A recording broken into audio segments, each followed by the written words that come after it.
আমাদের সমাজও পরিবর্তন হচ্ছে, ডিভোর্স নর্মালাইজ হচ্ছে, লিভ টুগেদারও নর্মালাইজ হবে ইনশাল্লাহ, এমন বক্তব্য দিয়েছিলেন ছোট পর্দার অভিনেত্রী ও সঙ্গীত শিল্পী জিনাত সানু স্বাগতা।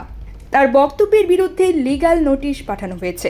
নোটিশে তার বক্তব্য প্রত্যাহার করে প্রকাশ্যে ক্ষমা চাইতে বলা হয়েছে। শনিবার ২৮ ডিসেম্বর আরিফুল খবির নামক একজন ব্যক্তির পক্ষে সুপ্রিম কোর্টের আইনজীবী মোহাম্মদ মিসবাউদ্দিন চৌধুরী এই নোটিশটি পাঠান। নোটিশে বলা হয়, আপনি হাসান আজাদ নামক একজন ব্যক্তির সঙ্গে লিভ টুগেদার করেছেন বলে স্বীকার করেন, যা বিগত ১ বছর যাবৎ করেছেন তাও প্রকাশ্যে স্বীকার করেন এবং পাশাপাশি লিভ টুগেদার করার জন্য উৎসাহ প্রদান করেন। যেহেতু আপনি একজন মুসলমান ধর্মাবলম্বী হওয়ায় আপনার জানা আছে বিয়ের পূর্বে নারী ও পুরুষের মধ্যে সহবাস বা লিভ টুগেদার করা সম্পূর্ণরূপে হারাম।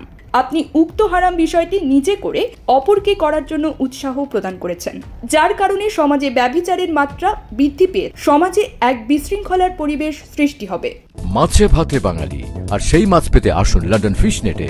জি হ্যাঁ, ইস্টহ্যাম পুরাতন টাউন হলের সন্নিকটে আপনার প্রিয় মাছের সম্ভারে ভরপুর। আসুন, দেখুন, বাজার করুন ছোট বড় সব ধরনের মাছ।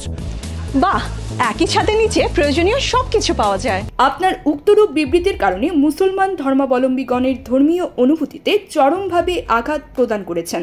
নোটিশ প্রাপ্তির ৭ দিনের মধ্যে আপনার উক্ত বক্তব্য প্রত্যাহার করে প্রকাশ্যে ক্ষমা চাইবেন এবং তার নোটিশ প্রদানকারী আমার মোয়াক্কেলকে অবহিত করবেন। অন্যথায় আপনার বিরুদ্ধে আইনানুগ ব্যবস্থা গ্রহণ করা হবে বলে নোটিশে উল্লেখ করা হয়েছে।